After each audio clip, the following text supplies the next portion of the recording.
गुरुमंत्र institute में आपका स्वागत है। बीएससी की एक और वीडियो में आपका बहुत बहुत स्वागत है। बीएससी हमारा चल रहा था कोर्स, तो बीएससी में आज की इस वीडियो में बहुत ही महत्वपूर्ण टॉपिक्स, बहुत ही महत्वपूर्ण क्वेश्चंस में कराने वाला हूं।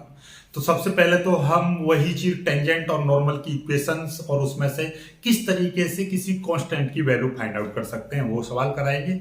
फिर देन उसके बाद में हम आपको angle of intersection of to curves के बारे में बताएंगे। फिर उसके बाद में हम आपको length of normal, length of tangent, फिर उसके बाद में सिखाएंगे कि सब नॉर्मल क्या होता है, सब टेंजेंट क्या होता है। फिर उसके बारे में हम बताएंगे कि सब नॉर्मल की लेंथ कैसे फाइंड आउट कर सकते हो, और फिर बताएंगे हम कैसे सब टेंजेंट की आप लेंथ फाइंड कर सकते हो। तो आज की ये वीडियो बहुत ही ज्यादा यूजफुल होने वाली है और इसमें से आज में से आपको डेफिनेटली सवाल जरूर मिलेगा। तो वीडियो को कंटिन्यू करते हैं। चलिए तो स्टार्ट करते हैं। सीधे सीधे पहले हम इस सवाल को करते हैं। ये सवाल इंपोर्टेंट कर लीजिएगा इसको, ठीक है, क्योंकि अब जितने भी बोर्ड पे मैं सवाल कराऊंगा वो सारे इंपॉर्टेंट रहेंगे, क्योंकि समय बहुत कम है आपका और जल्दी से जल्दी जितने इंपॉर्टेंट सवाल हो जाएंगे उनसे आपका नंबर अच्छे आने की संभावना रहेगी। ठीक है, चलिए तो पहला क्वेश्चन, ये क्वेश्चन क्या कह रहा है, if slope of the curve x y a x plus b y बराबर 2 एट पॉइंट 1,1 इज 2। मतलब ये कि इसका ये जो कर्व है इसका स्लोप जो दे रखा है वो कितना दे रखा है, इस पॉइंट पर 1,1 पर 2 दे रखा है, और वो भी कितना है, टेंजेंट का स्लोप है, याद रखना, एक टेंजेंट स्लोप। ठीक है,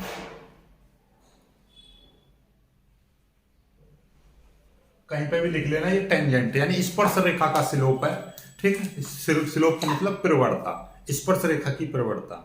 ठीक है, चलिएगा ये इतनी दे रखी है। Find the value of a x, a and b, a और बी की आपको वैल्यू ज्ञात करनी है। तो देखिए बहुत ही प्यारा सवाल है। सवाल क्या है, देखिए मैं आपको थोड़ा सा समझाने का प्रयास करता हूं कि आपको एक कर्व दे रखा है। कर्व क्या दे रखा है, x y plus a x plus b y is equal to 2। ये एक कर्व दे रखा है।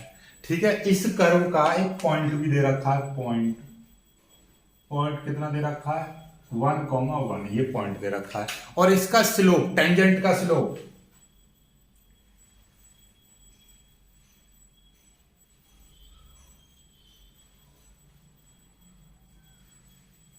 2 दे रखी है, यानी कि स्लोप की वैल्यू कितनी, 2 दे रखी है। तो आपको क्या करना है, ए और बी ये फाइंड आउट करना है कि ए और बी के मान कितने हैं। चलिए इस स्लोप की ही सहायता से लेंगे। तो स्लोप का फॉर्मूला क्या होता था, वही dy अपॉन dx निकालना है। ठीक है, तो वही काम करेंगे।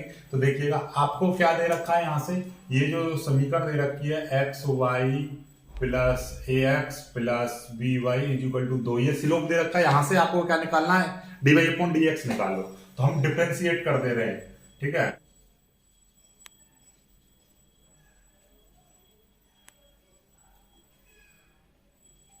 डिफरेंशिएटिंग ऑन बोथ साइड, क्या, देखिए वो भी x के रेस्पेक्ट में कर रहे हैं, differentiating on both sides with respect to x के रेस्पेक्ट में हम क्या कर रहे हैं, डिफरेंशिएट कर रहे हैं। तो देखिए ये दो फंक्शन बन गए। जब x और y दो आ रहे हैं तो ये पहला फंक्शन दूसरा फंक्शन कैसे होता है, ये पहला फंक्शन दूसरे का अवकलन dy/dx प्लस दूसरा फंक्शन पहले का अवकलन x का अवकलन कितना हो जाएगा, 1 प्लस यहाँ पे x का अवकलन 1 हो जाएगा तो केवल a बचेगा। यहाँ पे ये देखिए b अपना कांस्टेंट है और y का अवकलन कितना रहेगा, dy/dx। क्यों, क्योंकि y का भी अवकलन 1 रहेगा लेकिन dy/dx आ जाता है। ठीक है, ऐसे यहाँ पर हमने क्या करा, पहला फंक्शन y का अवकलन करा तो dy/dx, x का अवकलन 1 रहेगा x के रेस्पेक्ट में। ठीक है, और बराबर ये 2 है तो 2 का अवकलन कितना हो जाएगा, 0। तो ये देखिएगा ये dy/dx की एक तरफ ले लो, बाकी सबको एक तरफ पहुंचा दो, तो ये कितना हो जाएगा, x dy/dx प्लस ये b dy/dx। ये देखिए a इधर जाके माइनस का a हो गया, ये y की गुणा 1 में करेंगे तो 1 y हो जाएगा, और y को इधर ले जाएंगे तो ये भी माइनस का y हो जाएगा। यहाँ से dy/dx आप कॉमन ले लीजिए तो ये कितना बचेगा, x प्लस b बचेगा, बराबर यहाँ से माइनस कॉमन ले लीजिए, एक a प्लस y आ जाएगा। तो यहाँ से dy बट्टे डी एक्स की यदि हम वैल्यू निकालेंगे तो कितना हो जाएगा, minus a plus y upon x plus b, इतना आ गया आपका। ये आपका dy बट्टे डी एक्स निकल आया। अब वो हमें ये पॉइंट भी दे रखा था, तो ये पॉइंट की वैल्यू भी निकालेंगे तो कितना हो जाएगा, dy बट्टे डी एक्स एट पॉइंट 1,1। तो इस पर यहाँ पर निकालेंगे हम, तो यहाँ पर क्या है, x और y की जगह पे, x की जगह पे 1 और y की जगह पे 1 रख देंगे। तो ये कितना हो जाएगा, ये a है प्लस यहाँ पे 1 आ जाएगा, ये आपका कितना है 1 प्लस ये b आ जाएगा, इतना आ जाएगा। ठीक है, कोई दिक्कत वाली बात नहीं है। अब यहाँ से आगे का काम क्या करना है, अब इसका इस्तेमाल करेंगे हम। स्लोप ऑफ द टेंजेंट कितना दे रखा है, 2। तो ये गिवन दे रखा है आपको according to question, according to प्रश्नानुसार क्या दे रखा है आपको, slope of tangent is equal to 2। और स्लोप ऑफ टू टेंजेंट का फॉर्मूला क्या होता है, dy बटे डी एक्स एट पॉइंट। तो पॉइंट कितना, यहाँ पे slope of the tangent at 1,1 लिख देंगे, तो यहाँ पे क्या आ जाएगा 1,1, यानी कि slope of the tangent eight point, इतने पॉइंट पर स्लोप कितना दे रखा है, 2 दे रखा है भाई, ये पॉइंट पर स्लोप 2 दे रखा है। तो इसका फॉर्मूला क्या बन जाएगा, dy बटे डी एक्स, और वो पॉइंट लगा दिया। और ये बेसिकली ये कितना दे रखा है सवाल में, 2, और ये बराबर हमने सिद्ध करा था, ये कितना आया, ये आया minus a plus 1 upon 1 plus b is equal to 2। इसकी मल्टीप्लाई इधर करेंगे, माइनस की मल्टीप्लाई करेंगे, माइनस ए माइनस 1, इसकी मल्टीप्लाई इधर करेंगे तो कितना 2 प्लस 2b, ये इसकी मल्टीप्लाई इसमें हो जाएगी, तो 2 1 2 और 2b आ जाएगा। चलिए इसको हम इधर ले आएंगे तो क्या हो जाएगा, इसको हम इधर लेकर आएंगे तो ये हो जाएगा minus a minus 2b is equal to, ये 2 है, ये इधर जाके प्लस का 1 हो जाएगा, तो कितना आ जाएगा माइनस ए माइनस 2b बराबर 3। समीकरण, इसको समीकरण 1 मान लीजिए, इसको समीकरण 1 मान लीजिए, इसको समीकरण 2 मान लीजिए, ये 2 समीकरण आ गए। ठीक है, अब इन दोनों समीकरणों को हल करके हम, ठीक है, देखिएगा ये इसमें भी ये वाला पॉइंट रखेंगे तो एक और समीकरण आ जाएगी। ठीक है, चलिएगा यहां तक कर लीजिए, पहले यहां तक करिएगा, इसके बाद में आपको मैं सिखाता हूं। देखिएगा यहां से यहां तक कर लीजिए, पहले यहां तक तो कोई दिक्कत हुई नहीं। हमने क्या करा, आपने यहां से स्लोप निकाल लिया। स्लोप निकालते कैसे हैं, dy बटे dx निकालते हैं, वो वाला पॉइंट रखते हैं, तो ये आ गया स्लोप। ठीक है, अब ये स्लोप कितना दे रखा है, अकॉर्डिंग टू क्वेश्चन स्लोप 2 दे रखा है, तो हमने इसके बराबर 2 रख दिया, ये इसके बराबर 2 रख दिया। ठीक है, कोई दिक्कत नहीं है। तो यहाँ से जब सॉल्व करा तो एक समीकरण हमारी बन गई। जब इसकी मल्टीप्लाई करेंगे 2 प्लस 2 भी आ जाएगा, ये इधर b को इधर ले आए, ये माइनस की मल्टीप्लाई करेंगे तो ये माइनस का a और ये माइनस का 1, माइनस का 1 उधर जाके कितना प्लस का 1 हो गया, ये आ गया, ये एक समीकरण आ गई दूसरी। ठीक है, कोई दिक्कत वाली बात नहीं है। अब हमारे पास में जो एक समीकरण थी उसको लेकर आगे बढ़ेंगे, उससे हम सॉल्व करेंगे। देखिएगा मैं मिटा दे रहा हूँ यहाँ से देख लीजिए, यहाँ से आगे आपको सॉल्व करना है। दूसरी समीकरण आ गई है, दूसरी समीकरण को याद रखना। ठीक है, दूसरी समीकरण को याद रखना है आपको। और देखिए ध्यान से यहाँ पे देखिएगा, ये वाली जो समीकरण है इसमें आपका ये पॉइंटर रख दीजिए। तो यहाँ पे लिख देंगे हम फ्रॉम, इसके नीचे लिख देना, इसके नीचे फ्रॉम इक्वेशन 1। ठीक है, हम एक पहली इक्वेशन पे चल रहे हैं। ठीक है, इक्वेशन 1, तो यहाँ पे ठीक है, और इसमें क्या कर देंगे, पुट 1,1। हम इसमें क्या इक्वेशन, इन द इक्वेशन ऐसे लिख दीजिए, इन द इक्वेशन 1 पुट 1,1, यानी कि पहली इक्वेशन में 1,1 रखेंगे तो यहाँ पे कितना हो जाएगा, ये 1 की गुणा 1 में करेंगे तो कितना हो जाएगा 1 गुणा 1 प्लस 1 गुणा 1 प्लस b गुणा 1 बराबर 2। ये कहां से आया, जहां पर एक्स वाई है वहां पे मैंने 1,1 रख दिया। ये क्यों रखा, क्योंकि ये इसी पर ये स्लोप 2 है, तो मतलब ये वाला पॉइंट इसको भी संतुष्ट करेगा, इसको भी सेटिस्फाई करेगा। तो हमने ये लिख दिया एक्स वाई की ये दोनों वैल्यू वहां पर रख दी। ये कितना हो जाएगा 1 plus a plus b is equal to 2, तो a प्लस b बराबर 1। ये समीकरण आ गई 3। ठीक, ये कहां से आई देखिएगा, 1 इधर ले जाएंगे तो 2 माइनस 1 यानी कि 1 बचेगा, 1 प्लस b ये आ गया। ठीक है, कोई दिक्कत नहीं। अब देखिएगा, अब आपके पास में ये क्या कर रहे हैं, ये तीसरी समीकरण और ये दूसरी समीकरण, इन दोनों को ऐड कर दो तो आपको इन दोनों से आपको a और b के मान निकालने। ये 2 समीकरण आ गए, तो हम क्या करेंगे, एडिंग इक्वेशन 2 और 3, दूसरे और तीसरी समीकरण को ऐड कर दीजिए तो कितना है ये -2b = 3 और ये है a + b = 1। जब हम इसको ऐड करेंगे तो कितना ये कट जाएगा और ये कितना बचेगा माइनस का b बचेगा, ये कितना बचेगा 4, तो b बराबर कितना आ गया -4 आ गया। तो और अब क्या करेंगे, नाउ पुट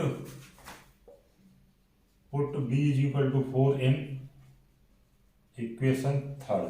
या तो तीसरी समीकरण में रख दो या दूसरी समीकरण में रख दो b की वैल्यू 4। तो मैं इसमें रख दे रहा हूं a + b, b की जगह पे कितना है -4 है तो ये a - 4 = 1 आ जाएगा। तो a बराबर कितना आ जाएगा 1 + 4, तो a बराबर आ गया 5। तो ये दोनों वैल्यू आपको निकल आएंगी। तो आंसर क्या आ गया कि भैया a बराबर 5 एंड b बराबर -4। ये आपके आंसर हो गए। समझ में आ गई बात, नहीं आई? ये देखिएगा, तो यहाँ से हम इस तरह से हमने समीकरण बनाई और इस तरह से हमें को मान फाइंड आउट करने हैं। चलिए जल्दी से स्क्रीनशॉट लीजिएगा, फिर आगे बढ़ते हैं, अगले सवाल को कराएं। कुछ इंटरसेक्शन का भी पॉइंट आपको समझाना है। चलिए अब देखिएगा क्वेश्चन क्या है, बहुत ही प्यारा सा क्वेश्चन है। Find the equation of normal at x = π/3 on the curve y = sin x। बहुत ही देखो छोटा सा लग रहा है देखने में, लेकिन है बहुत अटपटा सा। देखिए कैसे, देखो सबसे पहले आपको क्या दे रखा है, एक कर्व दे रखा है। कितना दे रखा है, y = sin x। sin x है तो यही प्यारा सा सवाल है। अब ये देखिए क्या दे रखा है, find the equation of normal at x = π/3 on the curve y = sin x। यानी कि ये कर्व दे रखा है, इस कर्व का आपको नॉर्मल का इक्वेशन फाइंड आउट करना है। नॉर्मल का इक्वेशन कैसे फाइंड आउट होता है, वही चीज है y - y0 dy/dx या -1/dy/dx x - x0। तो कुल मिलाकर बात ये है कि आपको इसमें एक कर्व दे रखा है, तो कर्व चाहिए प्लस पॉइंट भी होने चाहिए, तभी तो आप नॉर्मल का इक्वेशन निकालोगे। तो पॉइंट कहां से पता चलेगी, देखिए पॉइंट होता है जैसे कि भैया 1, 2 या 3, तो x की वैल्यू और y की वैल्यू। तो x की वैल्यू तो यहाँ पर दे रखी है π/3, लेकिन y की वैल्यू नहीं दे रखी। तो उसके लिए हमको एक इक्वेशन दे रखी है y बराबर ये, तो यहाँ पे x की वैल्यू रख दूंगा तो y की वैल्यू निकल आएगी। तो ये पॉइंट बन जाएंगे आपका। देखिएगा यहाँ पे क्या हो जाएगा, साइन x की जगह पे कितना π/3 रखोगे तो क्या आ जाएगा, y बराबर आ जाएगा साइन π/3, यानी कि साइन 60। और साइन 60 की वैल्यू कितनी होती है, देखिएगा आप नहीं समझ पा रहे हो तो भैया π/3 को कितना बोलते हो आप, π/3 को बोलते हो आप तो भैया पाई का मान 180 होता है 3, इतना तो आप जानते ही हो साइन 60। और साइन 60 की वैल्यू कितनी होती है, नहीं पता, कोई दिक्कत नहीं, 0, 30, 45, 60 इस तरह से। तो 0, 1, 2, 3, तो क्या हो जाएगा √3/2 हो जाएगी। ठीक है, आप ऐसा निकाल लीजिएगा √3/2। ठीक है,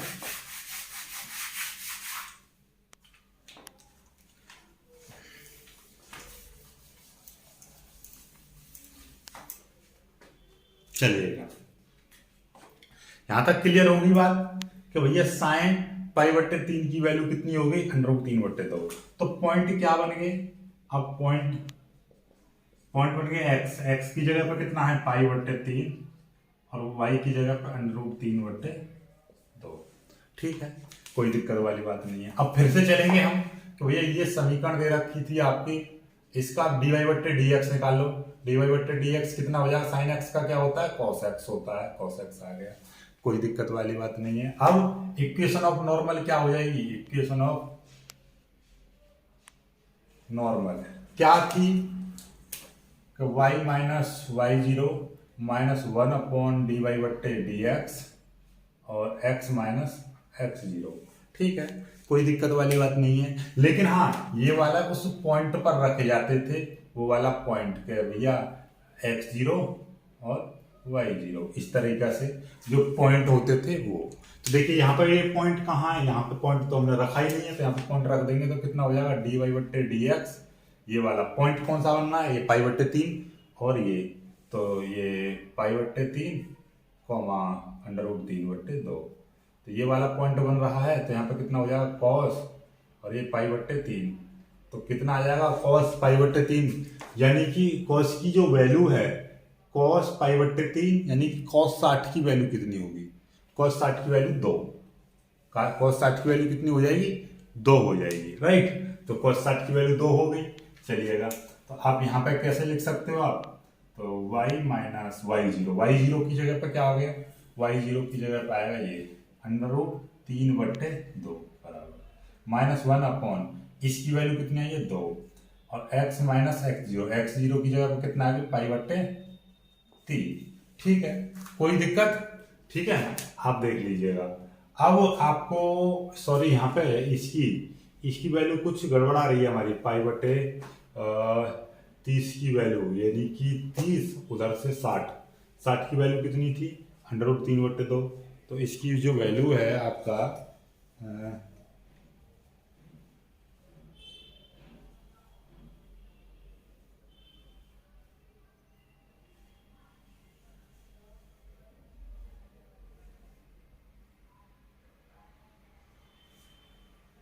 एक बट्टे दो।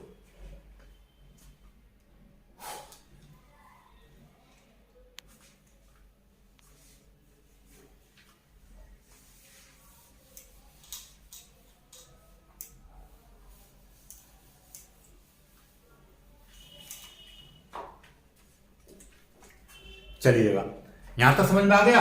अब यहाँ के बाद में यहां तक समझ में आ गया। यहाँ के बाद में वो वाला पॉइंट रखना है। तो क्या हो जाएगा? dy/dx।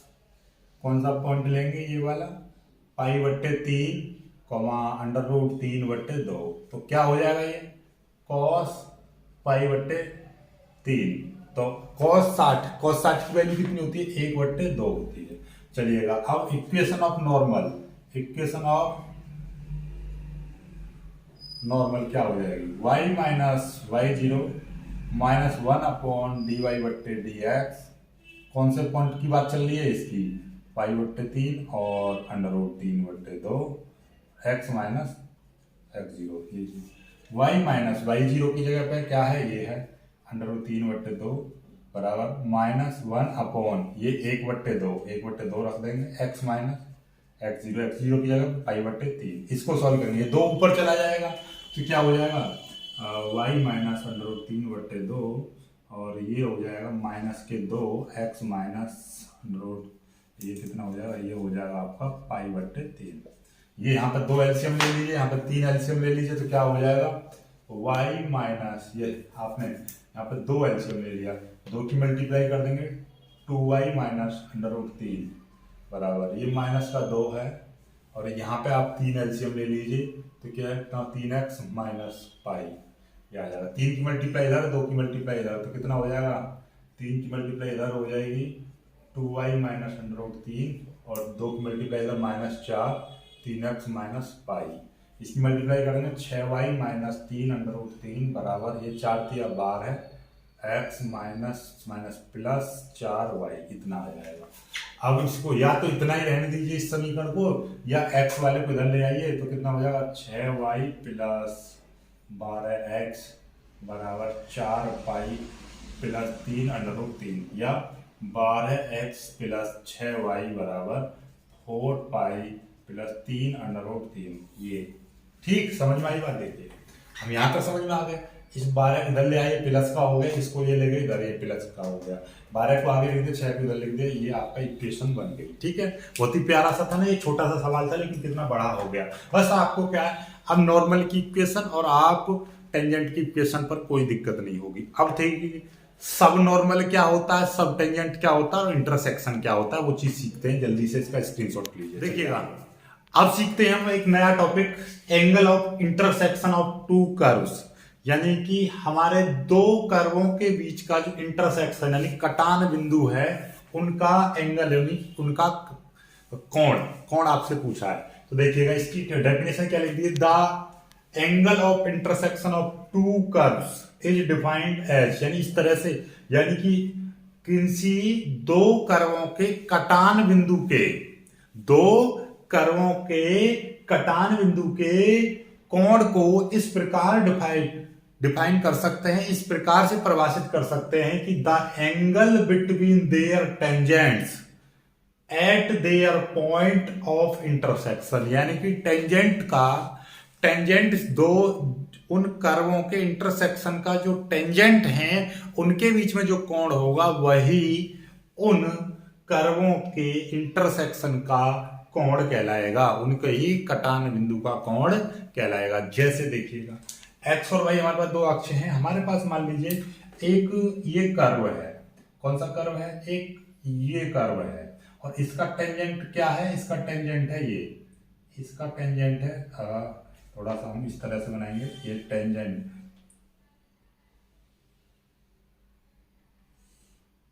ठीक है, ये इसका टेंजेंट है, ये कर्व है आपका और इसका टेंजेंट ये है, टेंजेंट 1 ऐसे लिख दिया मैंने, ठीक है। अब एक हमारे पास में दूसरा कर्व है, दूसरा कर्व कौन सा है, दूसरा कर्व ये है और इसका टेंजेंट कहाँ है, इसका टेंजेंट ये है, ये इसका दूसरा टेंजेंट है। तो इन टेंजेंटों के बीच में जो कोण रहेगा, ये वाला जो कोण है, ये हमने ये मान लिया थीटा, तो यही कोण इंटरसेक्शन ऑफ टू कर्व यानी angle of intersection of to curves, यानी दो कर्वों के इंटरसेक्शन का जो कोण है वो यही होता है इन टेंजेंटों के बीच में बना कोण। समझ में आ गई बात। ये देखिएगा ये अपने आप में एक कर्व है, ये वाला एक अपने आप में कर्व है और एक ये कर्व है, ये वाला, इन दोनों कर्वों का इंटरसेक्शन पॉइंट कहाँ है, ये है। तो इस वाले पॉइंट पर, ये इंटरसेक्शन पॉइंट हो गया P, इस इंटरसेक्शन पॉइंट पर जो खींचे गए इन दोनों कर्वों के जो दो टेंजेंट हैं इनके बीच में जो कोण रहेगा उसी को हम क्या बोलते हैं, उसी को बोलते हैं हम क्या, angle of intersection of to curves. Clear होगी बात। अब ये निकलता कैसे है और इससे कुछ चीजें आपको समझ में आएंगी, वो क्या देखिएगा। यदि हमारे पास में एक कर्व यानी कोई भी कर्व आपको दे रखा है इस तरह से, आपका x1 और एक दूसरा दे रखा है, दूसरा कर्व आपको ये y1 मान लीजिए, ये मैंने y2 मान लिया, fx2, ये दो कर्व दे रखे हैं आपको, ठीक है। अब ये दो कर्व दे रखे हैं और ये दोनों कर्व हैं, इन दोनों के कुछ ना कुछ टेंजेंट होंगे, टेंजेंट होंगे तो उनका कुछ ना कुछ अलग अलग अपने आप में स्लोप होगा। जब अलग अलग स्लोप होगा तो देखिएगा हमने क्या करा, ये यहां से दो चीजें हैं आपको पता होनी चाहिए, वो क्या, कि यदि कि भैया पहले इससे जो निकलेगा पहले कर्व से स्लोप m1 रहेगा, दूसरे कर्व से स्लोप m2 रहेगा, ठीक है। तो इनके बीच में यदि हम एंगल निकालेंगे थीटा, तो ये क्या हो जाएगा, tan inverse m1 minus m2 upon 1 plus m1 into m2, ये होता है कर्ण। तो इसका कोण निकालने का, ठीक है। इसको ऐसा करो मोड में ले लीजिए, मोड में क्यों, यदि इसमें से होता ये है कि ये m1 बड़ा है m2 छोटा है, तो इसमें से इसको घटा दो, यानी कि 4 माइनस 5 है या 10 माइनस 15 है, आना ये 1 आ गया और ये कितना है, ये मोड का मतलब ये है कि प्लस में ही आएगा 5, ठीक है। चाहे बड़ा, मतलब कुल मिलाकर बात ये है, वैसे जो वास्तव में इक्विवेलेंस होता है, जो बड़ा है उसमें से उसको घटा दो, ठीक है। तो इसलिए मैंने घटाने का चिन्ह लगा दिया, कोई दिक्कत नहीं है, ये फॉर्मूला हो गया, ठीक है। चलिएगा और एक और चीज इंपॉर्टेंट पॉइंट क्या है, यदि इफ m1 बराबर m2 आता है, m1 बराबर m2 आता है, m1 बराबर m2 आ जाए तो हम कहेंगे कि थीटा कितना होगा, 0 डिग्री होगा। और यदि इफ m1 इंटू m2 बराबर -1 आ जाता है तो हम कहेंगे थीटा बराबर कितना होगा, 90 डिग्री होगा, राइट एंगल होगा। और इसी चीज में यदि आपका थीटा बराबर 90 डिग्री आ जाता है, तीसरा पॉइंट क्या है इसी में, कि यदि थीटा बराबर 90 डिग्री आ जाता है अर्थात कि m1 m2 is equal to -1 आ जाता है, तो हम कहेंगे कि ये दोनों कर्व क्या हैं, ऑर्थोगोनली हैं। क्या है, ऑर्थोगोनली, ठीक है। ये क्या है, ऑर्थोगोनली, ठीक है। ऑर्थोगोनली का मतलब क्या है कि ये दोनों कैसे हैं, एक दूसरे के अविलंब मुखी हैं, ठीक है। समझ में आ गई बात। चलिएगा जल्दी से कर लीजिए, इसको स्क्रीनशॉट ले लीजिएगा, बहुत जल्दी इसका स्क्रीनशॉट लीजिए, ठीक है, जल्दी से इसका, ठीक।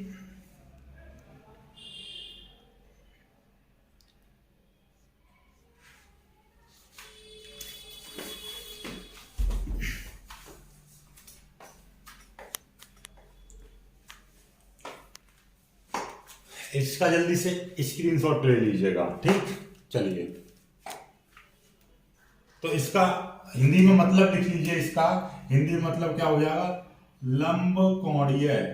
ये क्या हो जाएगा, लंब कोणीय। ऑर्थोगोनल का मतलब क्या हो, लंब कोणीय वक्र, लंब कोणीय। ऑर्थोगोनली ये क्या हो जाएगा, ऑर्थोगोनली कर्व। यदि दोनों कर्व का जो m1 m2 की जो मल्टीप्लाई -1 आ जाए, अर्थात इनके बीच में 90 डिग्री का कोण आ जाए, तो हम दोनों कर्वों को क्या बोलेंगे, लंब कोणीय वक्र बोल सकते हैं, क्योंकि सिंपल सी बात है, एक दूसरे से क्या हो जाएंगे, लंबवत हो जाएंगे कर्व, ठीक है। चलिए जल्दी से कर लीजिए इसको। ये क्वेश्चन है आपका इंटरसेक्शन पर आधारित। क्या है क्वेश्चन, देखिए। So that the curve x की पावर 3 माइनस 3xy² बराबर a and 3x² y minus y की पावर 3 बराबर b इंटरसेक्ट ऑर्थोगोनली। ये शो करना है आपको कि ये वाला जो कर्व है, ये दोनों एक दूसरे को कैसे इंटरसेक्ट करते हैं, ऑर्थोगोनली। ऑर्थोगोनली का मतलब कभी कभी ऐसे भी आ सकता है, so that the curve intersect at right angle, intersect at right angle, intersect at right angle भी बोल सकता है। क्यों, क्योंकि भैया राइट एंगल का मतलब ही क्या है, ऑर्थोगोनली होना। ऑर्थोगोनली का मतलब क्या, राइट एंगल। राइट एंगल का मतलब इनके बीच में 90 डिग्री का कोण। तो देखिए, ऑर्थोगोनली हो या इनके बीच में क्या हो, राइट एंगल हो, मतलब दोनों ही कंडीशन में थीटा बराबर 90 डिग्री, अर्थात m1 m2 is equal to -1 आना चाहिए।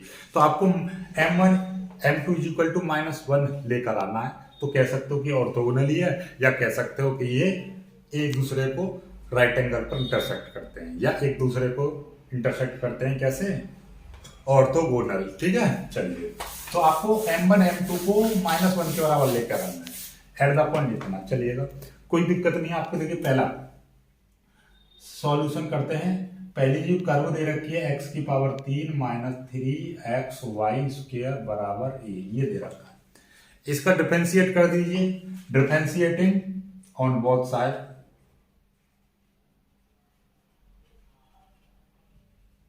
विद रेस्पेक्ट टू x के रेस्पेक्ट में इसका डिफरेंशिएट करेंगे तो कितना हो जाएगा, ये हो जाएगा 3x² माइनस 3 आगे आ जाएगा, एक घात कम हो जाएगी।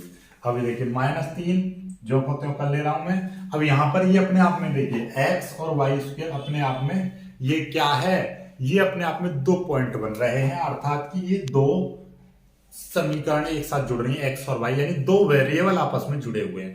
2 वेरिएबल का करते हैं तो पहला फंक्शन दूसरे का अवकलन, यानी कि पहला फंक्शन दूसरे का अवकलन कितना हो जाएगा, 2y, और साथ में dy/dx इसमें आ जाएगा।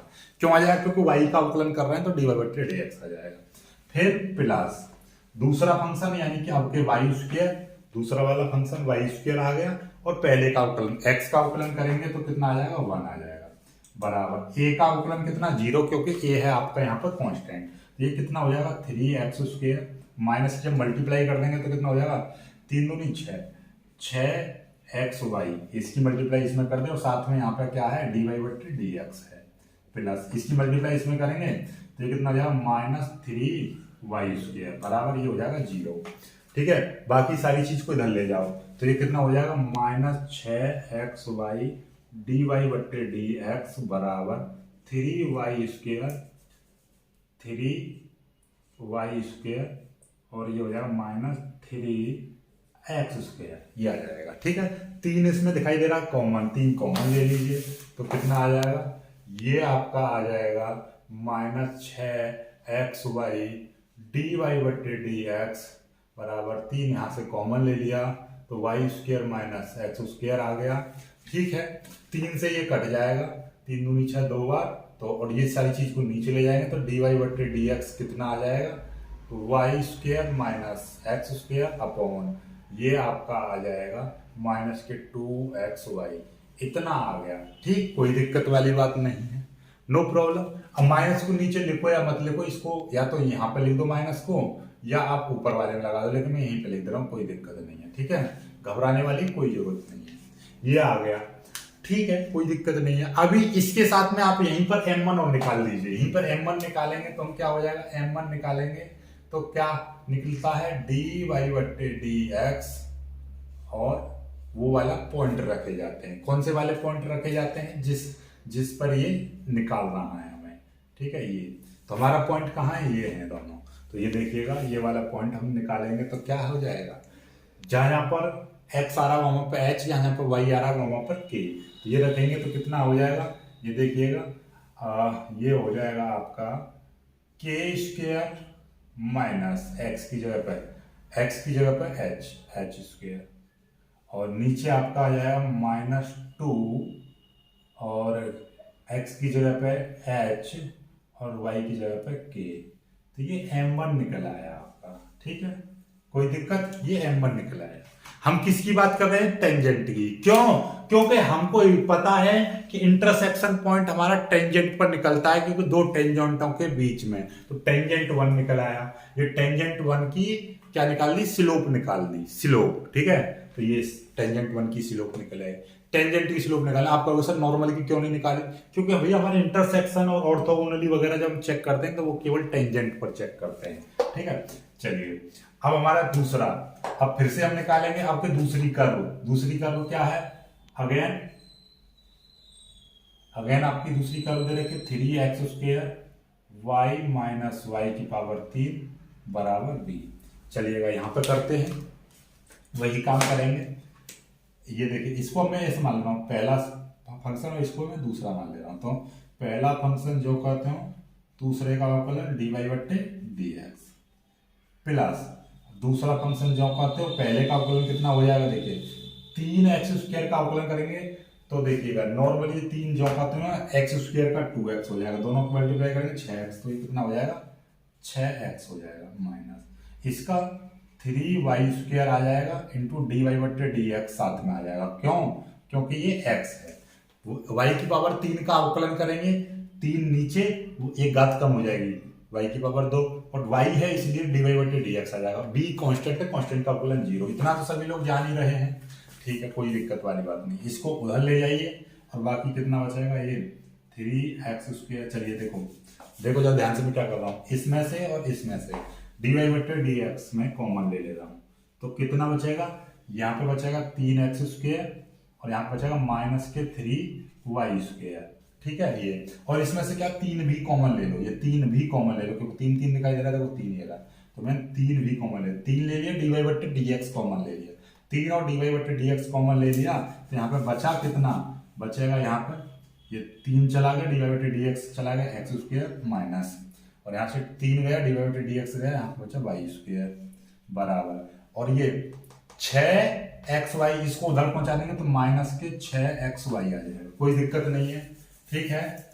चलिए, तो यहां से अब dy/dx की यदि वैल्यू निकालोगे तो कितनी हो जाएगी? देखिएगा, उसे निकालने से पहले 3 से इसको काट दीजिए 2 बार, तो कितना आ जाएगा? -2xy अपॉन, और ये कितना आ जाएगा? x square minus y square, ये आ जाएगा। कोई दिक्कत नहीं है, नो प्रॉब्लम।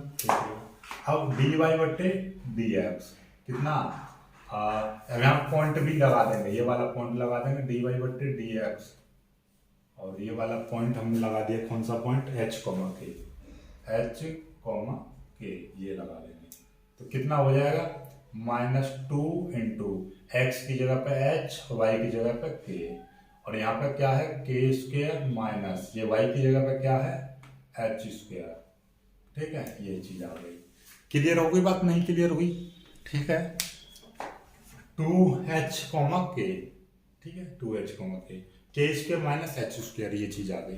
बस ये चीज है हमारा। चलो इसको, ये दूसरा, ये m2 निकल आया आपका, m2 कितना आ गया? इतना आ गया, क्योंकि ये हमारा m2 था, सॉरी, ये इतना dy/dx आ गया आपका, और m2 बराबर क्या हो जाएगा? m2 यहाँ पे लिख लेना, m2 बराबर ये, ठीक है, dy/dx जैसे हमने m1 निकाला था यहाँ पे h, k, ऐसे ही ये, तो ये, और इसकी वैल्यू इतनी आ गई, तो m2 का जो वैल्यू है ये m2 लिख देना, m2 बराबर ऐसे ये चीज लिख देना, और इसकी वैल्यू ये, तो m2 बराबर आ कितना गया? -2h k upon k square minus h square, ये आ गया m2।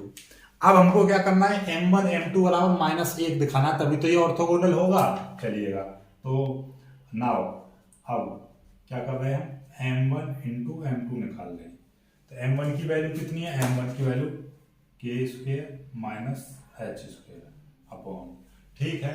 और देखिए ये x square minus y square है, एक्स की जगह पे एच है, तो ये थोड़ा उल्टा कर दिया मैंने, यहाँ पे एच स्क्वेयर माइनस के स्क्वेयर आएगा, ठीक है, कोई दिक्कत वाली बात नहीं है। तो अब मैं यहाँ पे क्या करूँगा, पहले ये देखो m2 देखिएगा, m2 थोड़ा सा दिमाग लगाओ, यहाँ पे हमारा के स्क्वेयर माइनस एच स्क्वेयर था और यहाँ पे एच स्क्वेयर माइनस के स्क्वेयर, इसीलिए मैं माइनस ऊपर है ना इसकी मल्टीप्लाई नीचे कर दूंगा, तो कितना आ जाएगा, ये आया ऊपर 2h के अपॉन नीचे माइनस मल्टीप्लाई तो ये माइनस का हो जाएगा, ये प्लस का हो जाएगा, तो के स्क्वेयर माइनस एच स्क्वेयर ये आ गया, ठीक। अब नाउ क्या करना, m1 इंटू m2 ये निकालेंगे। तो m1 की वैल्यू कितनी है, m1 की वैल्यू के स्क्वेयर माइनस एच स्क्वेयर बट्टे माइनस 2h के इंटू, और इसकी वैल्यू 2h के अपॉन के स्क्वेयर माइनस एच स्क्वेयर ये आ गया, ठीक है। अब देखिएगा दोनों में आपको क्या दिखाई दे रहा है, के स्क्वेयर माइनस एच स्क्वेयर से ये कट गया, 2h के से 2h के कट गया, तो m1 m2 बराबर कितना आ गया 1 अपॉन माइनस 1, यानी कि m1 इंटू m2 बराबर आ गया -1। तो इसका मतलब क्या हो जाएगा, hence the curve are intersect orthogonally at the point h, k, hence the curve are intersect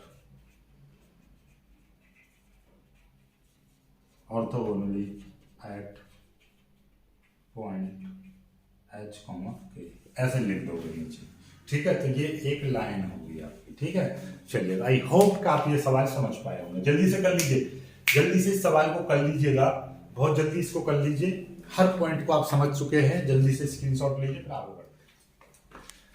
देखिएगा अब 4 फॉर्मूले में लिखे हैं, length of tangent, length of normal, length of सब टेंजेंट, लेंथ ऑफ सब नॉर्मल। टेंजेंट आपको समझ में आ गया, नॉर्मल आपको समझ में आ गया। अब बात करते हैं सब टेंजेंट और नॉर्मल क्या है, इनके फॉर्मूले ये लिखे हुए हैं, इनको हम डिस्कस करेंगे। सबसे पहले आप सब सीखो सब टेंजेंट और सब नॉर्मल क्या होता है। जैसे कि हमने आपको बताया था कि ये कोई आपका कोऑर्डिनेट सिस्टम है, ये y हो गया, ये x हो गया, यहां पर हमने इस तरह से एक कोई भी कर्व मान लिया, ठीक है, और ये इस तरह से इस पर एक टेंजेंट खींच दिया, टेंजेंट इस तरह से यहां पर खींच दिया है, ठीक है, कोई दिक्कत वाली बात नहीं है, ठीक है। ये इसका आपका टेंजेंट हो गया, और यहां पर एक हमने क्या कर दिया, इसको और आगे ले जाओ, और एक यहां पर हमने क्या कर दिया, एक नॉर्मल खींच दिया,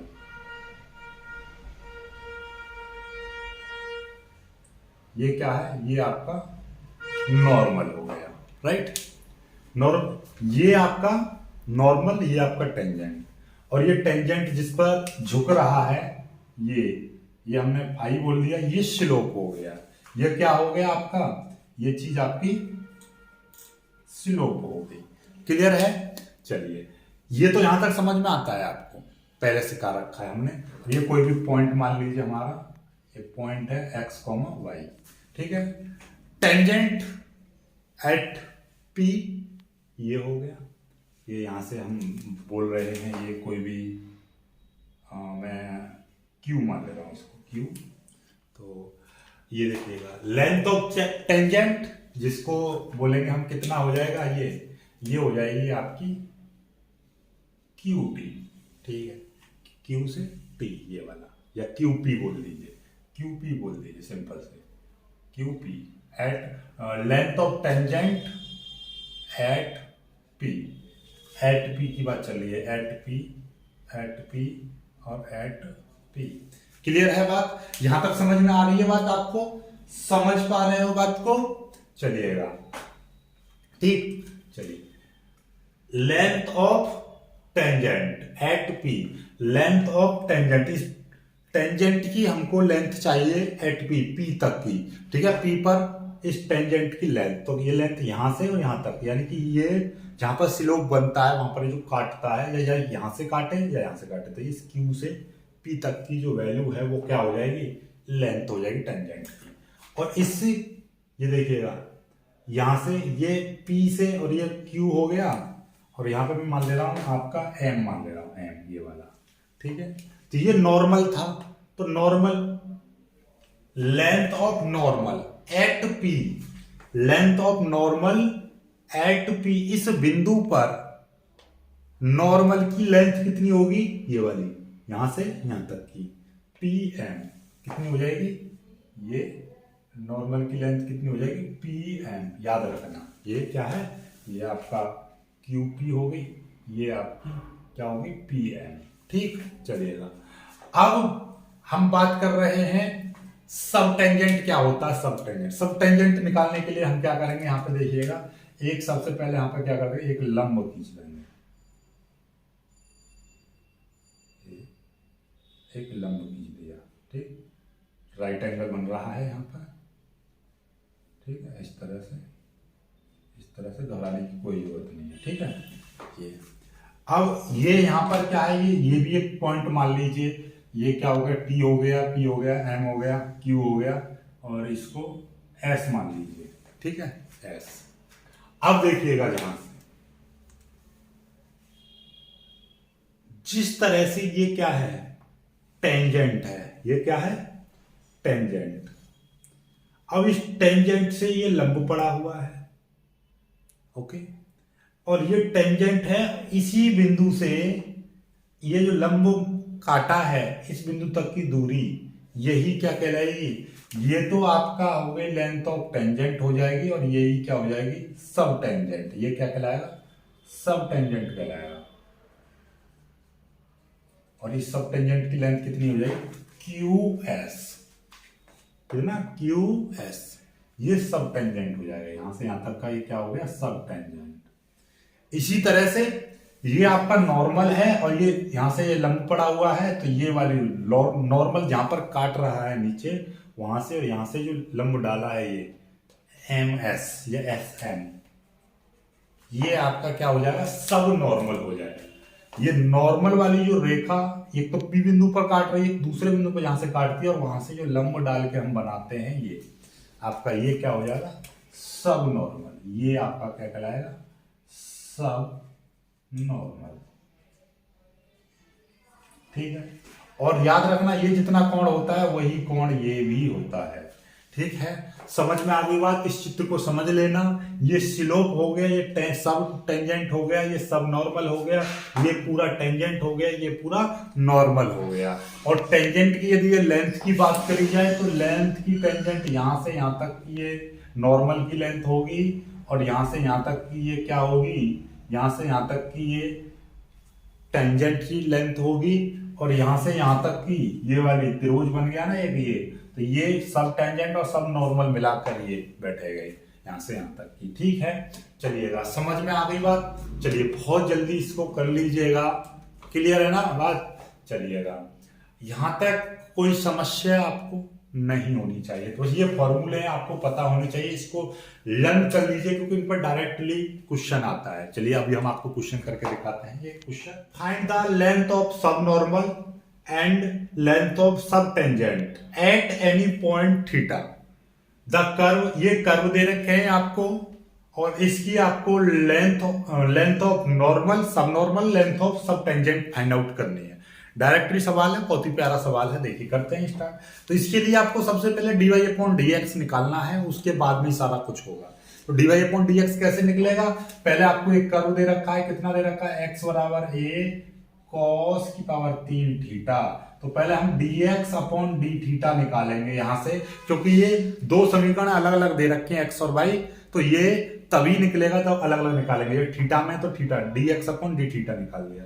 तो ए जो कहते हो देखिएगा, ये cos की पावर 3 थीटा यानी ऐसे है, तो हम इसको कितना लिख सकते हैं, cos थीटा की पावर 3। सपोज दिमाग में सोचो कि ये x है, तो x की पावर 3 का अवकलन क्या होता था, 3x स्क्वायर। तो x की जगह पर तो ये है 3x² इंटू जो x मानते हैं उसका फिर दोबारा से करते हैं, तो ये dy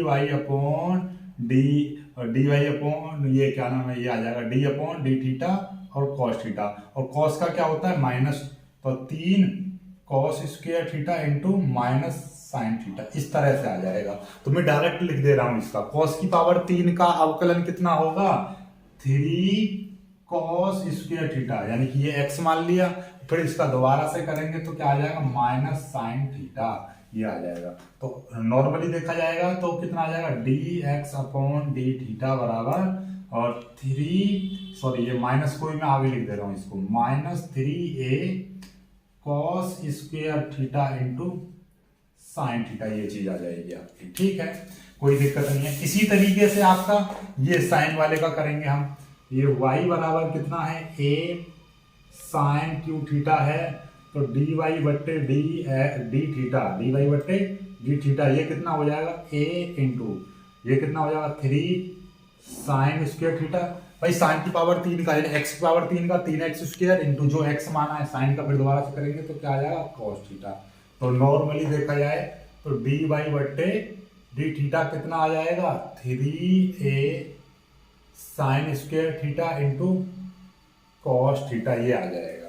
ठीक है, अब हमको तो क्या निकालना है dy/dx निकालना है, तो dy/dx, तो dy वैल्यू की ये है तो क्या लिख देंगे dy/d थीटा और यहाँ पे आ जाएगा dx/d थीटा। तो देखिए dy/d थीटा की वैल्यू कितनी है, ये आ गया 3a sine theta into cos theta, और dx/d थीटा की वैल्यू कितनी है -3a cos² theta into sine theta, ये चीज आ जाएगी। ठीक, चलिएगा ये dy/d थीटा और ये dx/d थीटा दोनों की वैल्यू रख दी। चलिएगा 3a से 3a कट गया, और आपको दिखाई दे रहा है कि भैया साइन से ये साइन स्क्वायर खत्म हो जाएगा और cos से ये स्क्वायर खत्म हो जाएगा, और ये माइनस में ऊपर लिख दे रहा हूँ, ऊपर बचेगा कितना साइन थीटा और नीचे क्या बचेगा ये cos थीटा। तो देखा जाए तो साइन बट्टे cos क्या है -tan थीटा, तो dy/dx कितना आ गया, इतना आ गया। ठीक, हमको क्या चाहिए, हमको तो अभी तो हमने dy/dx निकाला है, अब निकालेंगे हम जो सवाल में पूछा है लेंथ ऑफ सब नॉर्मल, क्या है फॉर्मूला लेंथ ऑफ सब नॉर्मल का y इंटू dy/dx, ये है। तो y की वैल्यू कितनी दे रखी है, y की वैल्यू ये है a साइन की पावर 3 थीटा इंटू dy/dx की वैल्यू कितनी है -tan थीटा, ये चीज आ गई। तो ये देखिएगा तो ये कितना आ जाएगा -a साइन की power 3 theta into tan theta, ये आ जाएगा आपका आंसर। ठीक, पहला। दूसरा क्या है, दूसरा आंसर है आपका लेंथ ऑफ सब टेंजेंट, लेंथ ऑफ सब टेंजेंट क्या होती है इसका फॉर्मूला y/dy/dx। चलिए y की वैल्यू कितनी है, y की वैल्यू वही है a साइन की पावर थीटा, साइन की पावर 3 थीटा y, ये a साइन की पावर 3 थीटा, और dy/dx की वैल्यू कहाँ है, ये है -tan थीटा। ठीक है, -tan थीटा, तो -tan थीटा को हम कितना लिख सकते हैं, आप जानते हो माइनस को ऊपर लिख दिया साइन की पावर 3 थीटा, इसको लिख देंगे हम साइन थीटा बट्टे cos थीटा, cos ऊपर चला जाएगा, साइन से एक घात खत्म हो जाएगी, तो कितना आ जाएगा -a साइन² थीटा इंटू ये cos ऊपर चला जाएगा cos थीटा, ये आपका आंसर आ गया। ठीक है, समझ में आई बात। देखिए tan थीटा को तोड़ दिया मैंने साइन बट्टे cos में, cos ऊपर चला गया, साइन से ये 3 घातें में से एक खत्म हो जाएगी, तो साइन स्क्वायर -a साइन² थीटा और एक cos ऊपर चला गया cos थीटा। तो ये लेंथ ऑफ सब टेंजेंट, लेंथ ऑफ सब नॉर्मल, ये आ गई। इसी तरीके से length of normal, length of सब नॉर्मल, ठीक है, इस तरीके से आप सारी वैल्यू निकाल सकते हो। डायरेक्टली फॉर्मूला बेस्ड सवाल था। तो आई होप कि आपको ये सारा कुछ समझ में आ गया। आज के टॉपिक काफी सारे हो गए, सब नॉर्मल, सब टेंजेंट, नॉर्मल की लेंथ और टेंजेंट की लेंथ, फिर इंटरसेक्शन ऑफ एंगल, फिर कुछ सवाल पुराने वाले भी कराए हैं। तो आज काफी अच्छा वीडियो रहा है। तो इसी तरीके से आपकी सपोर्ट भी इस पर आना चाहिए। वीडियो को लाइक करना, अपने दोस्तों के साथ शेयर करना और चैनल को सब्सक्राइब जरूर कर लेना। नेक्स्ट वीडियो जल्दी ही आएगी, सपोर्ट अच्छा दिखाइएगा, जल्दी रेगुलर वीडियो होगी और दोनों वीडियो लगातार अपलोड होंगी। इसमें 2-3 वीडियो और आएंगी, फिर सीधे कर्वेचर चलेंगे। ठीक है, बाकी आज की वीडियो में सिर्फ इतना ही। मिलेंगे कुछ अच्छी वीडियो में, तब तक के लिए बाय बाय, जय हिंद।